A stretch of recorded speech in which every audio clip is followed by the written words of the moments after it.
Yeah, I do. I do. You'll hear it. Do you hear that? I hear that.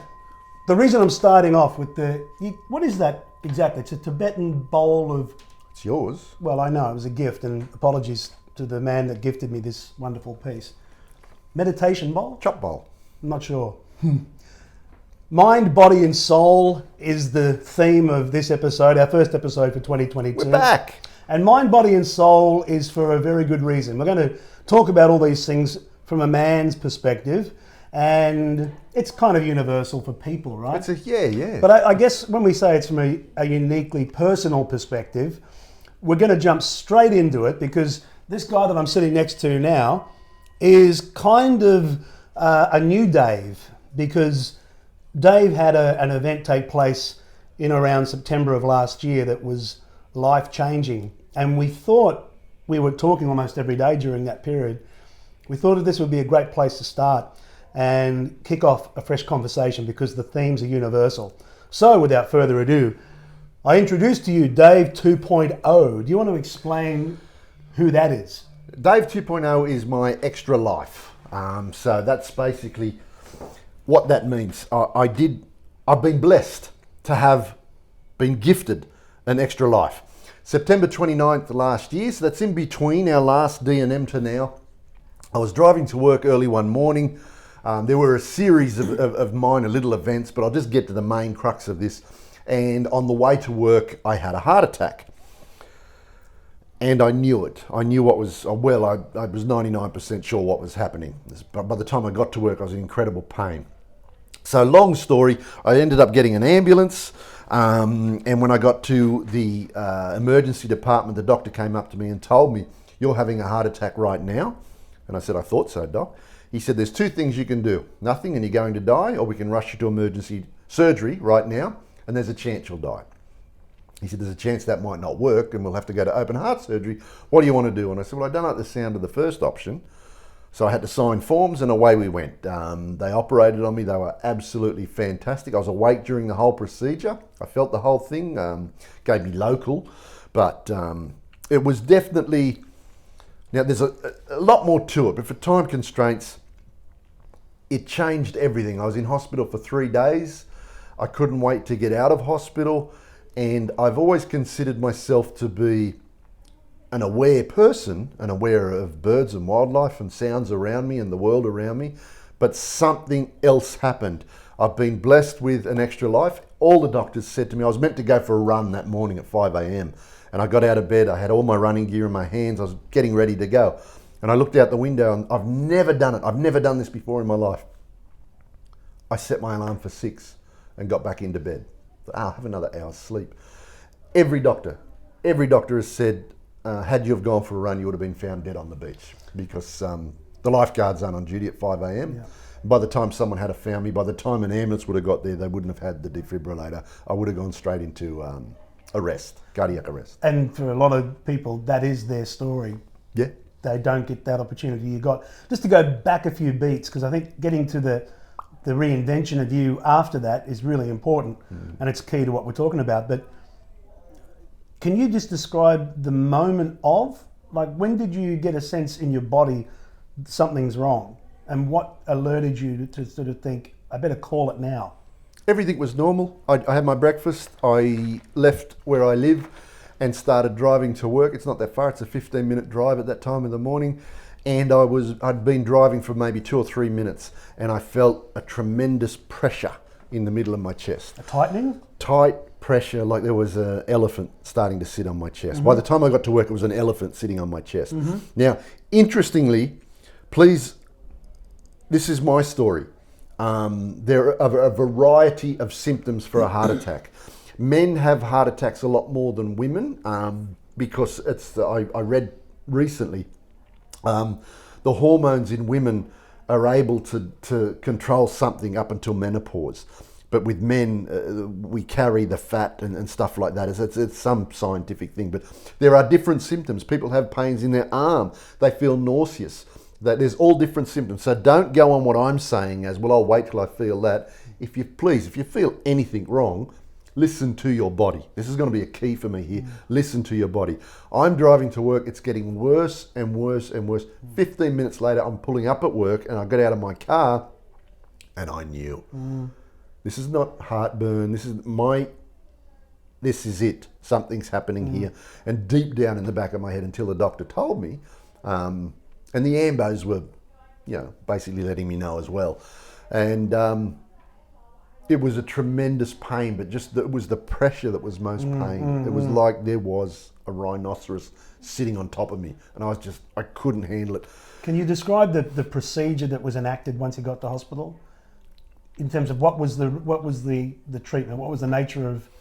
They put a stent in the front artery of my heart, which I didn't know this. It's known as the Widowmaker. They told me that.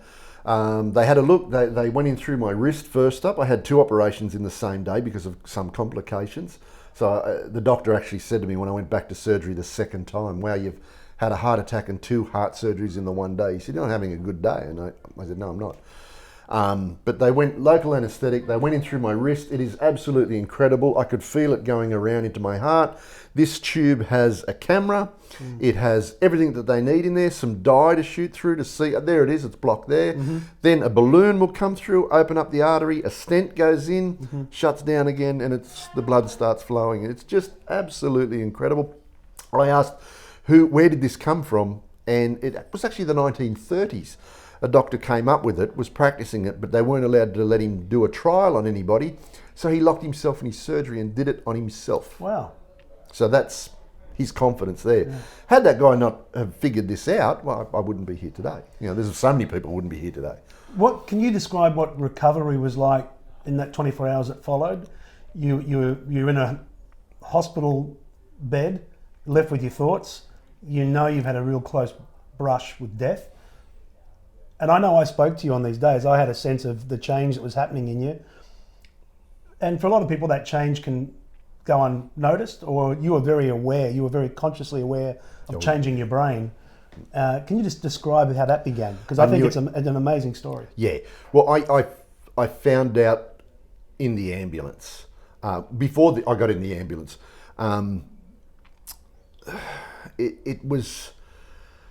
It was very, very strange. Like the whole time I was thinking, this is really happening. This is not a dream. This is it. This is happening. This is happening. So I took it in.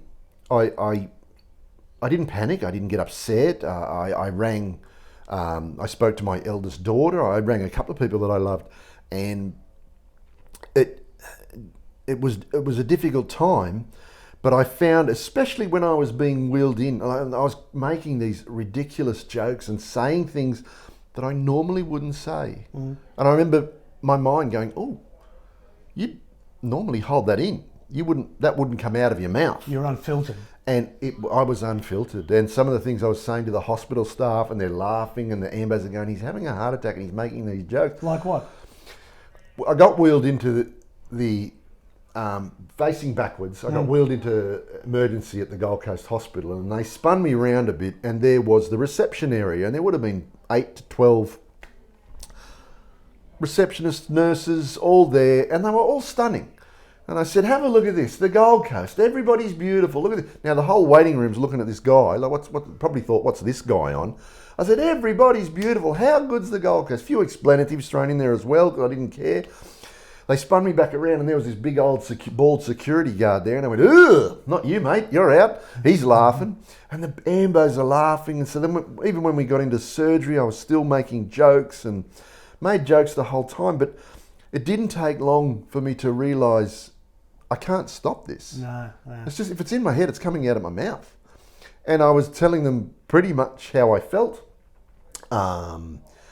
It was an awkward period after the surgery. I don't know how long the surgery went for. I really don't. It could have been 10 minutes. It could have been an hour. I don't know. I was awake for the whole thing. But they took me back to the heart specialist ward, and I was there for a good 2 or 3 hours in incredible pain still in my heart. And they kept coming back in to check on me, and they were looking at the ECG, and out of 1 to 10, what was my pain? 7, really 8. And in the end, I had to say to them, "This is 10. This is really..." They thought something was wrong. The stent wasn't working, or it had blocked up, or I was still... So I had to go back in. that time they had to go, it couldn't go in the same vein, so they had to go in my femoral artery, which is dangerous. Went up again, there was nothing wrong. My heart was having muscle spasms. So they put a patch on my shoulder, which was, I know the name of the stuff, people will be going off. And it disappeared within minutes. And they took me back, but now I had to have a tremendous amount of 15 minutes of people just holding pressure on there. You bleed out. Then I had to have this suction cup put on there that held the pressure on. I had to lay flat for, I think, 12 hours, 8 hours. So now I'm in an uncomfortable hospital bed, just flat on my back. Couldn't look at the telly. And that was bad. You were genuinely at death's door had you not made the call that you did to get help when you did. That 24 hours later when you're laying there and were you immediately reevaluating things and realising very quickly, I've been given a second chance? I knew I'd been given a second chance, and the staff reminded me of that constantly. And when did you start to identify yourself with this whole Dave 2.0 thing? Because I remember you ringing me with that monologue about, I know I've got this realisation. Yeah. You know? Well, what? And that was a very conscious shift for you. Well, I thought about it, and then I talked to my kids regularly, and then I thought about the what ifs, and what if I did go for the run? What if that was it? What if the 29th of September was meant to be my last day on earth? Would I have been happy with my life? That would have been it. It would have been over at my age. And I thought about that a lot. And I thought about everything I've done in life and the magnificent things I've seen and the opportunities I've had and the adventures I've been on and the things I've done. And I realised I've been blessed, but even more so blessed now to have more chances. More time. More time. This is an encore. So this is great. So I realised then I'm going to fill this up with as much appreciation as I can that I'm here. And gratitude. The gratitude of this, a breath. Breath. The breath is just the greatest thing ever. So we're talking days after Rodney Marsh passed away suddenly. Yeah. And then within 24 hours, Shane Warner's age gone. 52. He's 52. He's my age. He's gone. There's no second chances there. No. So the cardiac arrest hit them. Yes. I had a heart attack. There is a Yes. difference, heart attack 100%. and arrest. But you were heading down the hallway to knock on that door. Yeah. So Had I gone for the run? So memories become more intense, Yeah, absolutely. and then moments in more the precious. present become more intense. They become more intense. Is that even without you choosing it to be that way? It just No, I felt it. When I left the hospital, and I stayed in the hospital, I watched a bit of television, but from my room I could look out and see some trees, and even if it was just crows landing in the trees, I watched them, I studied them, I counted how long they stayed there for, the head movements, what they were looking at, wondered how old they were, and I could feel it a bit, but it was really when they were discharging me. I had to go through a lot of things. I had to have ultrasounds on my veins because it can do damage when they do that. Because I had it twice in one day, they thought there'll be damage. Luckily there wasn't. I had to have an ultrasound on my heart, which was bizarre, to look at a TV screen and actually see my heart like some sea creature. I'm looking at it. I've heard my heart. I've felt my heart, but I've never seen it. And I'm sitting there watching it, and I said to the guy, "This is really freaky." And he said, "Why?" And I said, "Well, I'm looking at my heart beating. There it is." And he goes, "Yeah." I said, "It's been doing that from when I was in my mother's belly. And one day it's going to stop. I know that. It nearly stopped, but there it is." So to appreciate the beat of my heart, I was like, "Well, there it is. I've never seen my heart beating before." And I watched it and thought, "You've been with me. You've been with me since before I was born.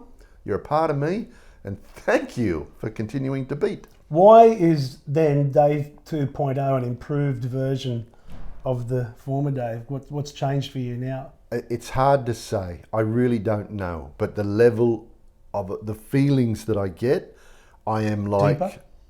it is, I feel like I'm on some type of drug.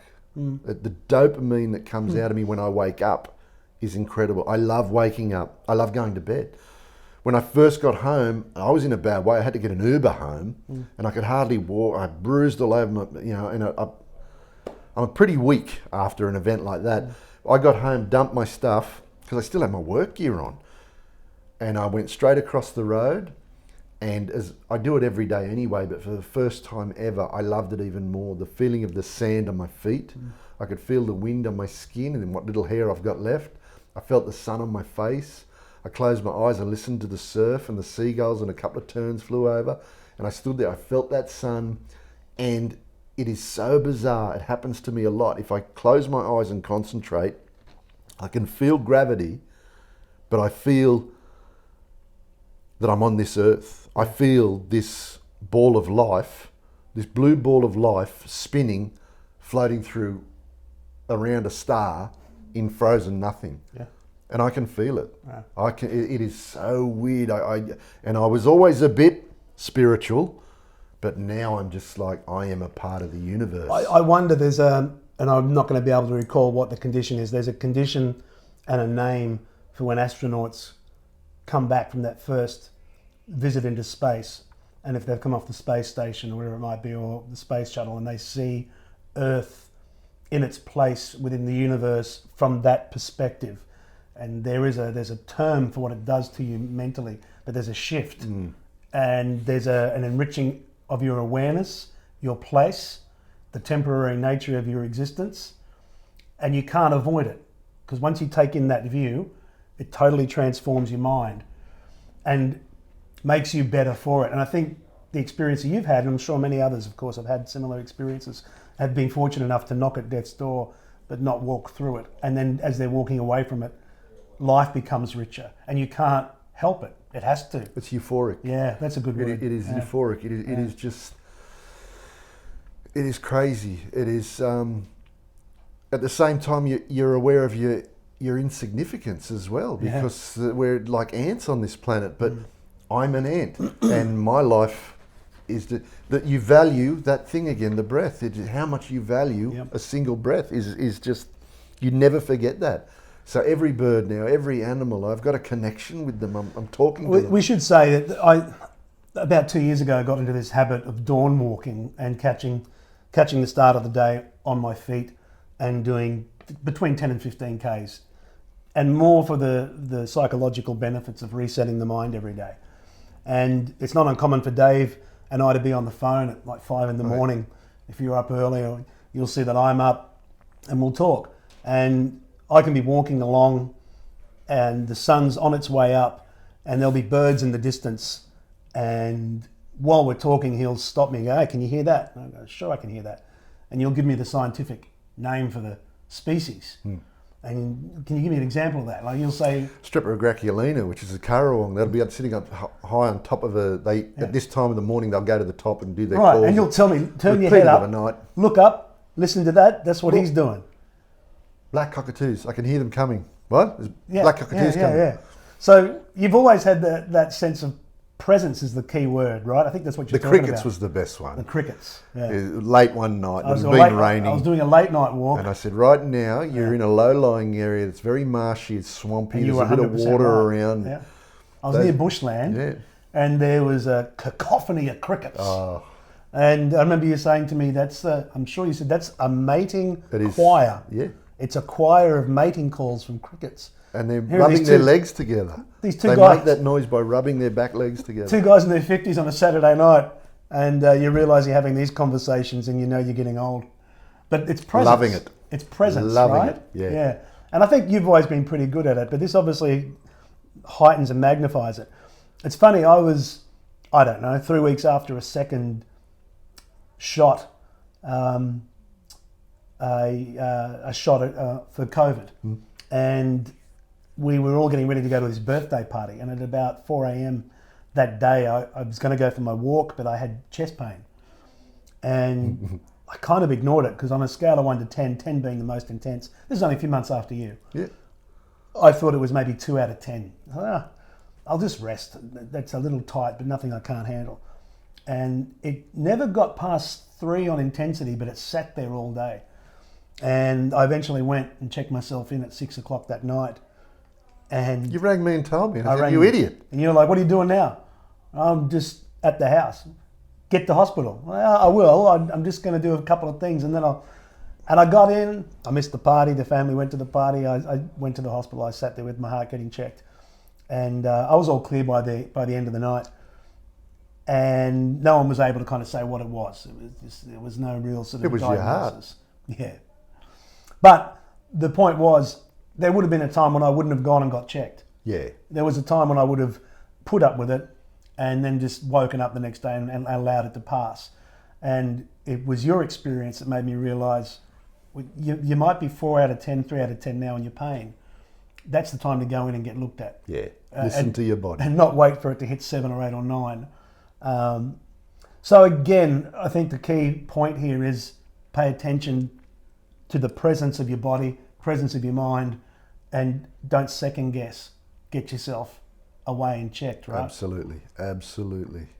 Listen to it. You're in regular checkups now and that state of health is good? Well, I've had another funny experience. I had to get my cholesterol checked. That showed that my liver the numbers on my liver were up, so it was enlarged. The doctor wasn't sure why. I was fairly certain I knew why because I got my cholesterol test on the Monday morning after my birthday weekend and kids were over and we had a lot of fun. But he said, no, I want an ultrasound on it. Had the ultrasound on it last Monday. He rang me yesterday and said, no, it's all fine. Yeah, right. It's fine. It's a bit fatty, but nothing unusual. We've all got fat in our liver, but there's nothing wrong. So I was like, oh, okay. But what is Dave 2.0 doing with his time now, like with the kids, the conversations with loved ones? Like, how is Dave 2.0? You'll say to me, this is Dave 2.0. He's feeling things deeper. He's saying more present more often. Do you feel like you've genuinely been given a second chance and going to capitalise on it? Absolutely. Yeah. It's brought me and my kids closer, which is fantastic. Yeah. In constant communication with my kids, and we'll have long conversations with them about some incredible things. And they tell me stuff and I value it so much, and I think they realise that. And they'll listen to me, and we had the best Christmas I've ever had in my life. Was just me and my 3 kids, and we had a riot. It was hilarious. And my birthday last month was probably one of the best birthdays I've ever had. Just appreciating being with these people that I love. Yeah. And my time, I work Monday to Friday. I've got, and luckily for me, one of the reasons of the heart attack, I've got to say this, my cholesterol was up a little bit, nothing major. First question, are you a smoker? Ever been a smoker? That's the number one. Never been a smoker. Is it hereditary? Nothing in the family. Mum and dad, no. And have you been stressed? And I laughed. And I said, let me tell you about the last 2 years of my life. And I relayed this. By the end of it, they were in the room going, mate, stop. Oh. So I'd started a new job a week before I had the heart attack. I'd just started a new job. And they were great to me. They were understanding. I guess they had to be. I couldn't work and I couldn't drive a car for 2 weeks because I'm not covered by insurance, even though I felt okay. So they were really good. But I'm in a job. This job is so perfect for me because there's no stress. I have no stress at all in my life. I've eliminated it. I'm happily single by myself. I look after myself. I cook. I clean my place. I'll get home from work and go for walks or runs on the beach. I collect shells. We might provide a link to your Tinder profile. We might just bring that up on the screen now. Deleted. Really? Not interested. The thing I was going to ask you. I'm happy. Have you, and I don't know if you've ever had one, have you lost a fear of death? Because death in the Western world obviously still has a weight about it. We don't talk about it as often as maybe other cultures will. And we are often conditioned to have a fear around it. I wrote a piece recently and put it up on my LinkedIn about who writes your book, who's authoring your book. Now, it's either you or it's others you're empowering to author your book by your lack of presence and constant reactivity rather than presence and being responsive and taking control and understanding that we are the center of our own happiness. It's not a burden put on anybody else, nor should it be. And we write the book. And when you understand, I think, when you understand that you're writing the book, I think then the acceptance of death becomes a little bit easier, and a fearlessness about it, about the inevitability of it. But how is your view on death? Has that changed? Has it changed? My fear is the pain it will cause others. Left behind. Yes. Yeah. And they'll be upset. And so I want them not to be. I want them to celebrate a life, because I've had a phenomenal life. I'm not here to tell you the things I've done. Yeah. I've done incredible things in my life that I look back on and go, oh, wow. I tell people, and it's like a fiction story. It's one of my friends calls me, what's that movie with Ben Stiller. Walter Mitty. Yeah. Calls me Walter Mitty. Yeah. And that's been my life. So I've had a great life. I don't fear death, but I love life more. I'm looking forward to so many new things coming, as simple as the Elvis movie and all these things that are coming up. We're going to get to that. All the things I that remember are coming. when the Beatles Let It Be Get Back documentary series dropped on Disney Plus, thinking, so glad I'm alive for this. That's how deep my love for that band is. I was like, thank God I lived long enough to see this stuff that I'd only ever read about. You said something there a moment ago, and I just want to touch on that really quickly. There's a fearlessness about death and dying. That's it. I remember thinking not so long ago that the temporary nature of life isn't the sad thing about life, it's the beauty of it. Yeah. The fact that it's temporary, the fact that it's fleeting, even on its longest run, even if you get 85, 90 years, even more, in universal time, it's still a whisper. Yeah? And that's not the tragedy of life. I think it's the beauty. And for me, those lights came on more for me watching, and we don't need to get deep into this because I think we touched on it in a previous episode, was being in a room when my father passed. And when you're in a room with someone who's leaving the world, you can't help but change. You can't even help but change. You have to change. And then your views start to change. Your mind is re-hardwiring itself to try and fathom, what is this that I've just witnessed? And what you're witnessing, in some respects, as sad as it was and is, you are also being given the gift of being present.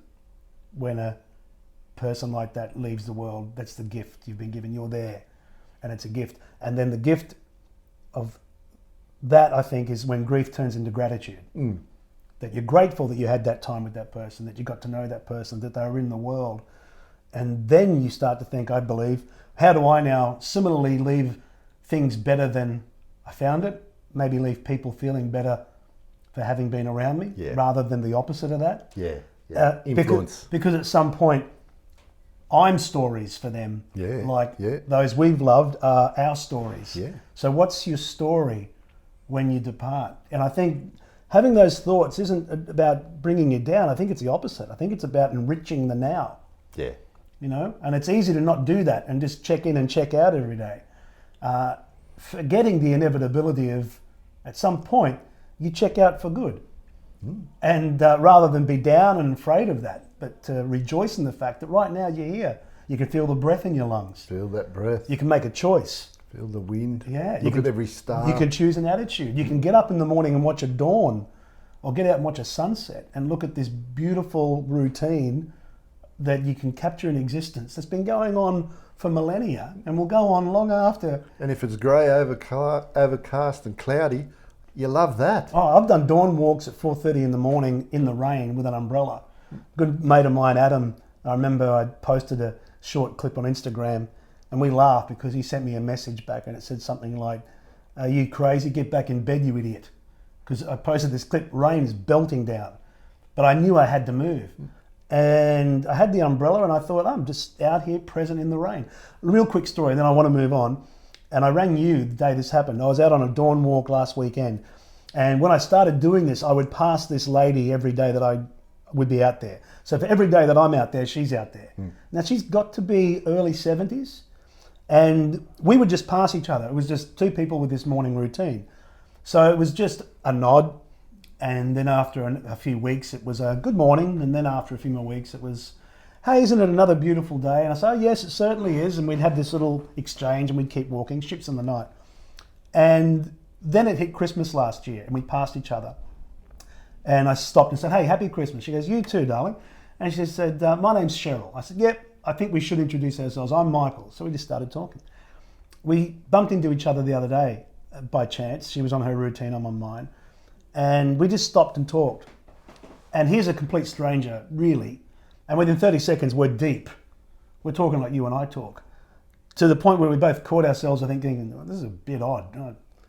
But we talked a little bit about Ukraine. We talked a little bit about the state of the world and how did we end up here. We talked about humanity, how it repeats itself in generational cycles of intolerance and war. We've got a hit. This is a chat we're having as the sun's coming up.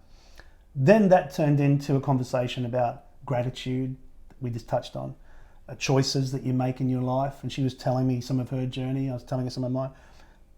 Two people, same frequency, complete strangers. And she said, oh, what's your routine? Why do you get out? What motivates you? I said, oh, I just want to be present.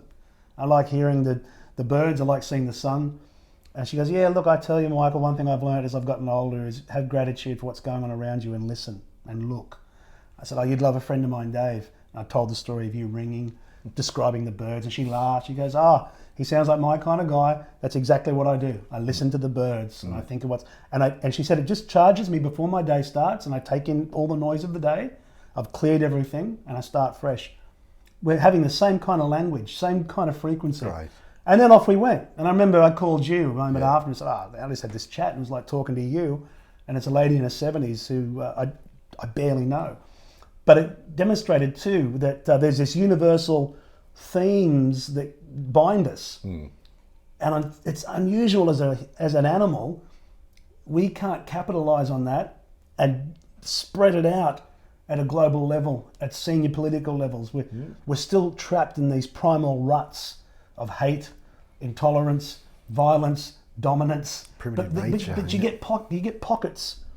You get pockets of these little relationships and interconnections that can happen where all that's gone. And it's just common humanity.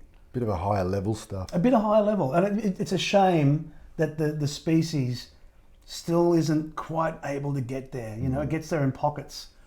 But I'm always grateful when I bump into someone you can go there very quickly. It reminds me of a story I'll tell really quick about a lady I met on Wednesday. And I was at work and an elderly lady was throwing out the remains of flowers, stems of flowers in bags and stuff. I said, I'll give you a hand with that. And she said, they're left over from my birthday. And I said, well, happy birthday for your recent birthday. Yeah. And she said, I turned 100. I said, you turned 100? Wow. So I talked to her for a little. I said, what's it like? What's it like knowing you're 100? What does it feel like turning 100? And this is perspective. This is really life in perspective. And she said, I feel fantastic. I feel exactly like I did when I was 60 or 70. I don't feel any different to being 60 or 70. And I thought, wow, you're feeling good because you feel 60 or 70 when you're at 100. Yeah. So that's perspective. I went, wow. I talked to her for a little bit and I just thought, wow, what a great way. And this happens a lot. I do now start to have people like this come to me and give me these other little lessons. Do you think, like Cheryl, is this lady that I bump into, do you think that that's a law of attraction? It's a manifestation of when you tune into a certain frequency, you'll find intuitively people that are also in that frequency. When I finished talking with Cheryl, she said, I always feel better now when I talk, Michael, to you. I always feel a bit uplifted. And I said, Cheryl, it's exactly how I feel. So you got these two strangers leaving each other with comments like that. Yeah. And it's energy, right? Yeah, it is. Everything is energy. Yeah. And you can feel the energy of someone when you walk in a room. I've had total strangers now say to me when I'm speaking to them at work or around Broadbeach or even on the beach down at Palmy, and I'll just be talking to them, and I've had total younger people say, man, the energy coming out of you is unreal. Yeah. And these are 5 or 6 random people have said that since September. Mate, you've got an energy coming out of you. It's addictive. And it's just me. I love it. I love it. If they walk away smiling because of some of the things I've said, great. But I do it for me. I think it's flow state. I think what you're talking about is flow state. Most of us aren't in flow, right? Because we're trapped in noise and we're trying to fight through noise. But when you get into a flow state... The blockades of stress. Oh, that's right. Stress blocks so much. Noise. And when you eliminate it completely... Yeah. Oh, it's It's incredible. And this is the drug, this is the euphoria that I'm experiencing. There was some books I just want to talk about real quick, just to throw some references out there, and I think we've touched on this in the past, but to jump in real quick. Some books that planted seeds I didn't quite get at the time that did go on to kind of change my life and help inform me as I grew older was Dr. Wayne Dyer's Your Sacred Self. There was The Road Less Travelled by M. Scott Peck. I remember you talking a lot as a younger guy about Richard Bach? Richard Bach's Illusions. Illusions. Real quickly, before we even knew each other, we were both curious and we were both digging into those worlds and trying to sort of broaden our awareness. What did Illusions do for you as a book? Because that's a fairly well-known. Gave me confidence, and I believed it. And even though the last you weren't even in your spoiler, 20s. spoiler, you were in your 20s, right? The last sentence is everything in this book might be wrong, and there's a reason why it says that. So it's not really a spoiler, but. I thought, no, I believed everything in that book was true.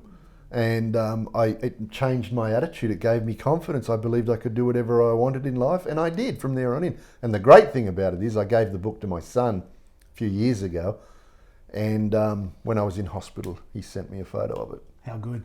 He said, I'm reading it, Dad. How good? And I said, it takes 45 minutes, because I used to read it every day. Yeah. And then a couple of days later, he sent me a message going, rubbish, it takes 45 minutes. I thought, well, put your phone down. Yeah. But he read it and he said, I'm starting to practice some of this. I'm starting to do some of these things and think differently. Read it again. Read it again and read it again and read it again. That's the great thing about the mind, right? It's like a hard drive, but you've got to upload new content, new software and make the most of the machine, right? If you're still operating on programs you were operating on when you're 18 and you're going into your 60s, maybe something's up. You know, there's the power there to upload more data and get that subconscious working. Look, mind, body, and spirit. I think about spirit in the last few weeks. Northern New South Wales, southeast coast of Queensland's been ravaged by floods, rain that like we've never seen before, and people that have lost homes twice over since the 2011 disaster, particularly up in the regions around Brisbane. Let's just talk a little bit about that, because you were part of the Mud Army recently on a trip down south. Last weekend. Tumbulgum, yeah. And I was on the phone with Dave as he was driving into that region, and I just remember hearing in your voice as you described what you were looking at, it was like a war zone. It was. Can you talk a little bit about that experience for you and some of the people you encountered, the lady on the veranda, and also the sense of community that you saw? Yeah. It was beautiful. I'd done the Mud Army before in 2011 up in Brisbane, and the day after I said to my then wife and kids, I'm going up. And so they said, we'll come too. And I thought, okay. So they came up and we took shovels and brooms and had boots. So for this time around, I was planning on doing it, speaking to a friend the night before, and there was a whole bunch of people going down for it. So I said, okay, I'll come along. Now, I remember being on the phone to you and saying, wow, there's a thin layer of dry mud on the road. So we're talking. You're talking a lot. I had to tell you to shut up. I know. As I'm getting into the town, I said, stop talking. We're now driving on mud, and the houses are covered in mud, and people's belongings, everything in the house is out the front. And it was just devastating to see that in Tumbulgum, there wasn't every house now and then, it was every house. They had lost everything.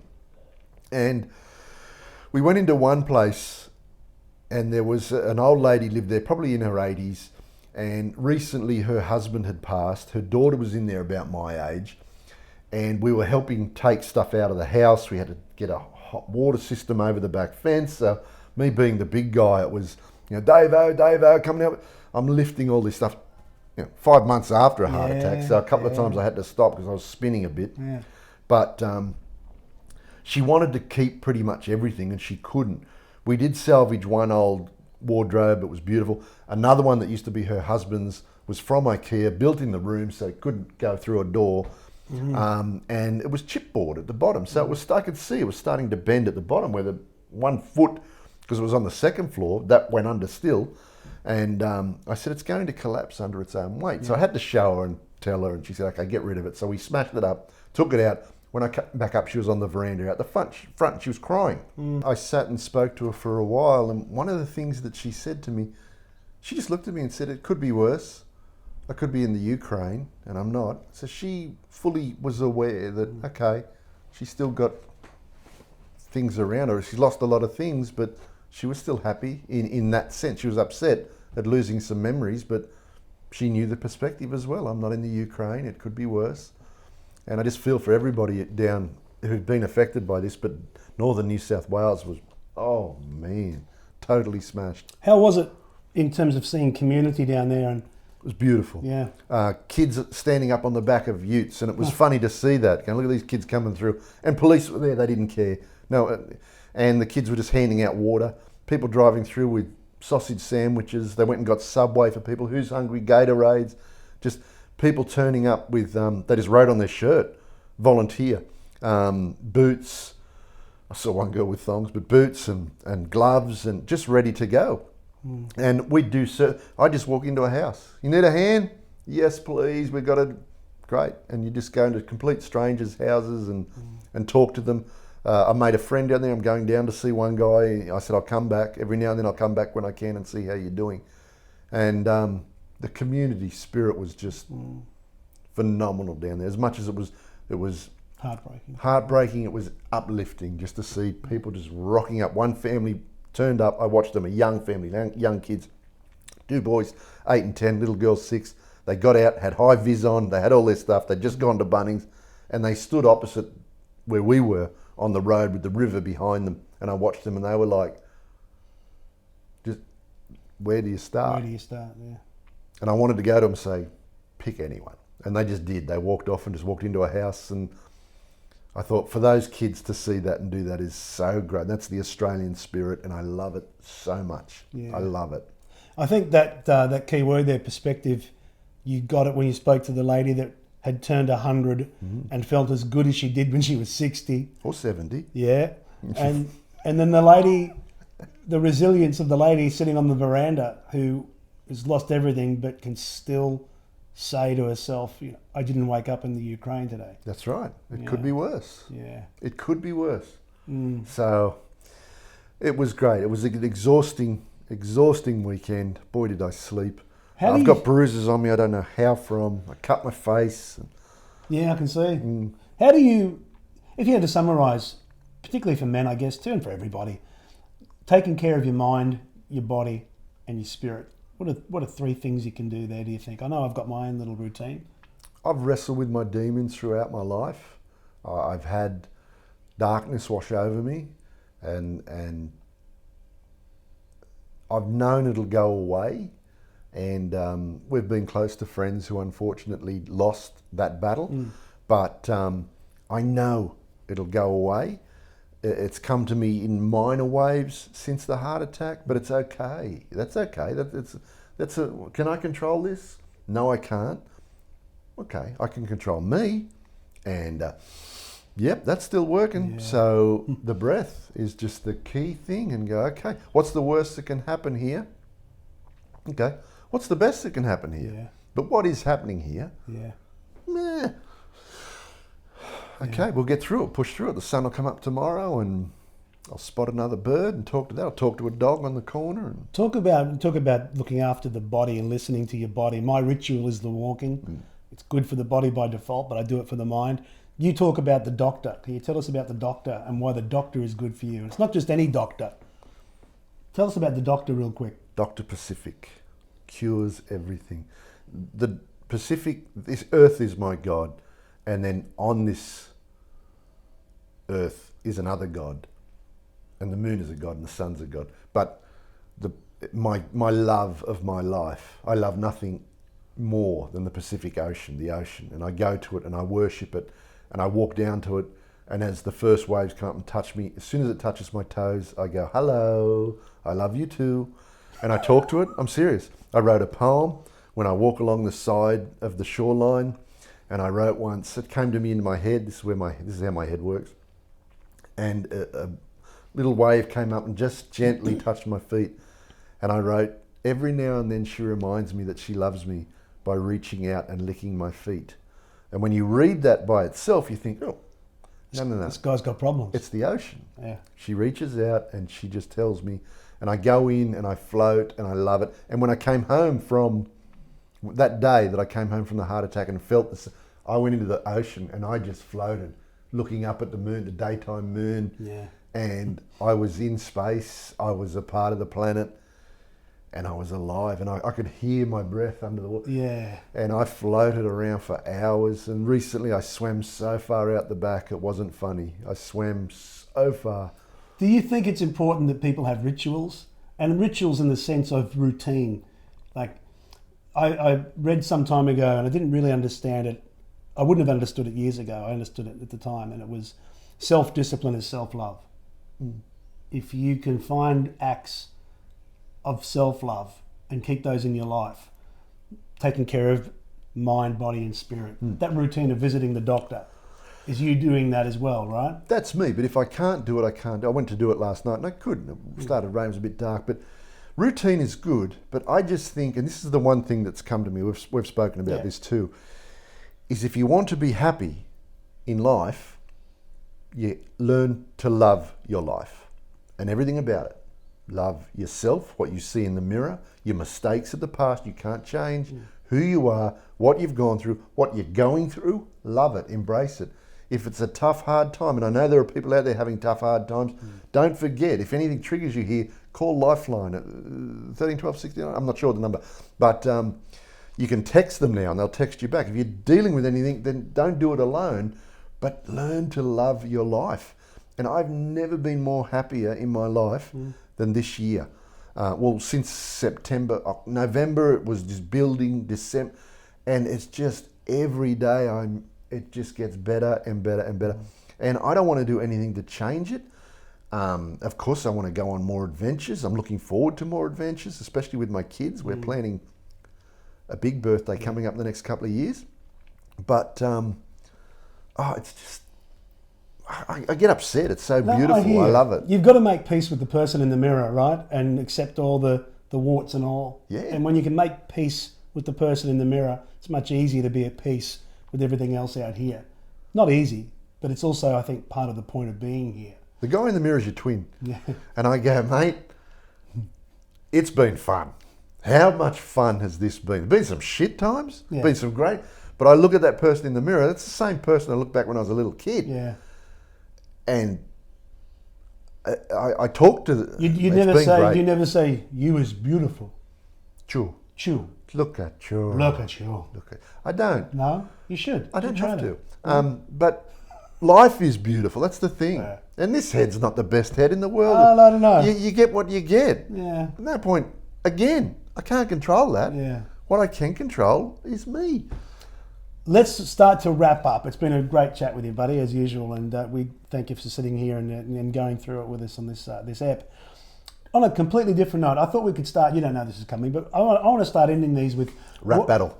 Yeah, rap battle. We should be doing a rap battle. Hey, could you give me a little bit of Anthony Kiedis Rap 2022? Have a listen to this. Oh, no. Just the beginning of the new single. No. Just a little. No. I'll do an old single. Oh, go for it. Anthony Kiedis, 1986. Here we have a listen.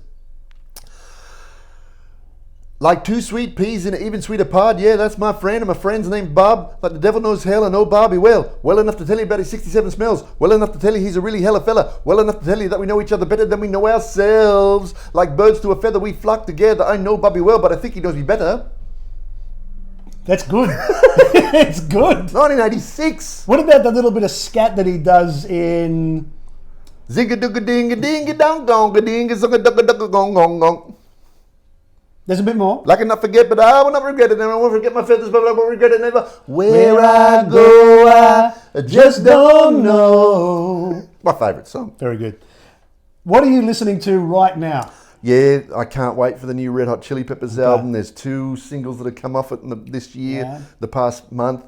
I love the first single. Love the first single. The guitar in the first single. And Frusciante, that sound is back. Yeah. So if you know anything about the history of the band, the turbulence of these guitarists that they have. What did you think of Kiedis' attack on the vocal tonality, the more the delivery? Let's have a listen to that. Come on, just a little bit of that. Was it Black Summer? Yes. Yes. Here we go. Have a listen to this. Take your time. All right. I'll get to the main one. Take your time. Oh, come on. Here it comes. A lazy rain am I, the skies refuse to cry. Cremation takes its piece of your supply. Now that's great. Can I throw you a challenge? Can you imagine if he was doing that, but with the lyrics of Raspberry Beret by Prince? What would that sound like? I was working part-time at the 5 and dime. My boss was Mr. McGee. He told me Several times that he didn't like my kind, 'cause ours a bit too leisurely. So that's that made me laugh for days when you did that to me in a call.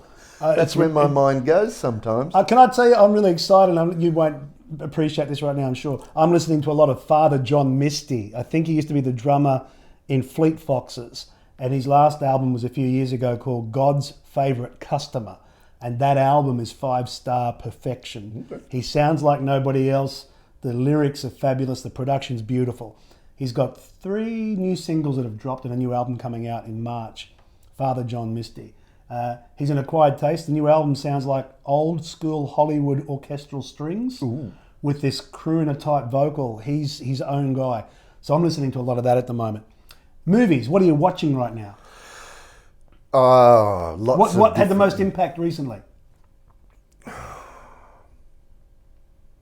Well, the Let It Be was phenomenal. What about The Batman? The Batman was fantastic. Yeah. Fantastic. And especially like my kid, all 3 of my kids have now seen it, and their way of looking at things. Jamira spotting, I don't know if you've seen this. Oh, yeah. The keyholes. No, have you seen the keyholes all through it? No. No. She said to me, what about all the keyholes? I said, what are you talking about? Didn't you see all through the movie there's little hidden keyholes everywhere? And I went, no. And then she found that Gotham City Police Department on the bridge is a keyhole. Right. So there's something happening there. And levels. For her to pick up on that, I was like, wow. Okay. And my son saying, it's not how Patterson plays the Batman, it's how he plays Bruce Wayne. Mm. He said, anybody can be Batman, put on the mask, but it's the Bruce Wayne, and he's got this darker and the detective side of things. Yeah. I loved it. I thought it was fantastic. I thought the star of that movie was Matt Reeves. I thought as a director, as a writer, bold choices, and for me that was it. The big swing for the fences. I love when directors do that. For me, Dune, I thought was a masterpiece. A lot of people can take or leave it. For me, it was a 5-star. See, film. I didn't like the one years ago with Sting. Yeah, well, in that the was 80s. David Lynch. That was a little. That's very much trapped in time. Yeah. But that new one, I thought was a 5-star. I can't remember the last time I sat in a cinema and thought I'm watching a masterwork, and I did that with that movie. Great. Quickly followed behind by The Batman. The Batman. So there's music and movies that you're listening to right now. We had a little bit of rap. Which was good. Yeah. Any parting thoughts before we wrap up this episode? Yeah, the thing I'm watching the most at the moment that I'm really excited about, and people are going to go to sleep now, is YouTube. I sit on YouTube and I just keep up to date with the James Webb Telescope. I don't know if you know about it. It's superseding the Hubble Space Telescope. It's 1 million miles away from Earth. Right, so this thing is going out to the outer reaches of stellar space, right? Yeah. And it had to unfold perfectly. It's huge. It's massive, the size of a tennis court. And if anything went wrong, they can't go and fix it. It's so far away. Yeah. It's unfolded perfectly. It's starting to point. It's going to look back in time because the light that we see of stars has taken millions of light years to get to us. So by the time it gets to us, it's that many million years old. It's amazing that the animals that created that, the species that created that tool to go back and look as far into the universe and its history as possible, is the same animal that still wants to take borders and bomb hospitals. Not all of them. Not all of them, but that's the great tragedy of the animal. You said something to me the other night. I did watch a doco on YouTube after you mentioned it about the creation of that particular telescope. It's incredible. James Webb Telescope. Oh. The things that's going to do for generations ahead. Oh. And I remember you said something to me on the phone. Imagine this thing's going to travel through time and capture images of light that are millions of years old that might take us right to the beginning of the universe. And then just finish what you're telling me. Wouldn't it be funny if? Yeah, it was my science fiction. It was my Arthur C. Clarke. Wouldn't it be unbelievable if it finally looked into the furthest spot of the Big Bang, and what it saw was the James Webb Telescope looking back at it. That would be kind of cool and freaking. It'd be, we're looking so deep into space, we're looking into ourselves. Well, you and I go back so far, we're in front of each other. Sometimes. Mate, it's been terrific as usual to sit with you for a brand new episode of D&M. We hope you're enjoying it. We'll have some more episodes in time ahead. And we should do the thing, what they do on these things. What's the thing? Say, if you like this, hey, hit the like button, subscribe. It's that. It's hit the like button, subscribe, and put the bell and give alerts and stuff like technology. Alerts, get alerts. The alerts. Sure. I'm sure you do that. Yeah. And comment, and if you want a subject that you think we should approach, send it. If you'd like us to stop doing this, keep that to yourself. Yeah, we won't. No. Yeah, just write it down, but we won't. Yeah, like and subscribe, that would be cool, and a comment would be nice as well, so we'll get it out there. Mate, great to talk with you. I love you, man. I'm very fond of you. See you next time.